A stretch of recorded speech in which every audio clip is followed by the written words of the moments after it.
Te Pōhue is a tiny settlement that sits on the rugged Napier-Taupō road. Situated 45 kilometres north of Napier, Te Pōhue was originally a Māori settlement lying along a track between Napier and Taupō.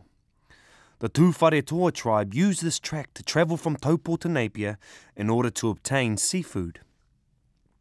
This track cut through the Maunga Haruru and Kawaka mountain ranges and the tribal boundaries of two main tribes in the area, Ngāti Kahungunu of the Hawke's Bay region and Ngāti Tūwharetoa of the Taupō region. A fortified settlement was built above a nearby lake at Te Pōhue to look out for war parties travelling down from the middle of the North Island.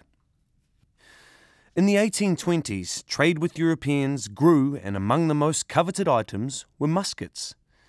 The introduction of this weapon spurred a period of intense intertribal warfare called the Musket Wars. Taupō's Tūwharetoa tribe and its allies tried to push Ngāti Kahungunu out of Hawke's Bay. After a series of battles, Ngāti Kahungunu managed to regain their footing and secure peace. This peace was celebrated at Te Pōhue with two large sculptures of a man and a woman. One sculpture represented Kahungunu, the tribal ancestor of Ngāti Kahungunu. The other sculpture was one of his wives.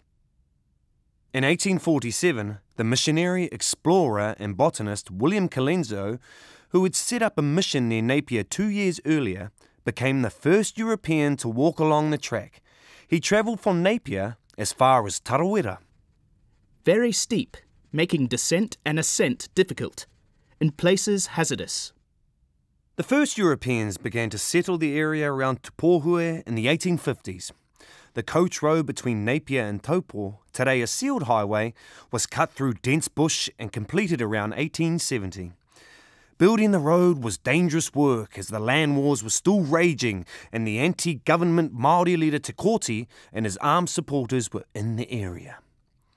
By 1874, with the land wars nearly over and the coach road completed, stagecoaches started travelling along the Napier-Taupō road. The arduous trip took at least 2 days along a road that was often steep and slippery.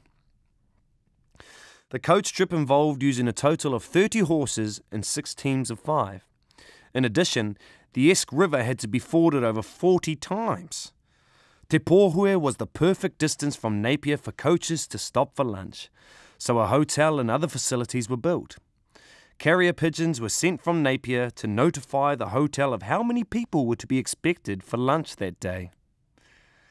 The Lakeside Hotel at Te Pōhue is said to have been a pleasant and tranquil place to stay, though Te Pōhue seems to have been quite a rough place. 1898 was a particularly bad year, with an attempted murder nearby and a man arrested for sly grog selling. The first hotel at Te Pōhue was built in 1869 but burned down in 1897. Then the new one was blown down in a gale during its construction. Around 1910, an almost complete moa skeleton was found near Te Pōhue. Moa were gigantic flightless birds that once roamed New Zealand and are thought to have become extinct in the 1500s. Early finds of bones by Europeans were sent to the British Museum to try and figure out what this weird creature was.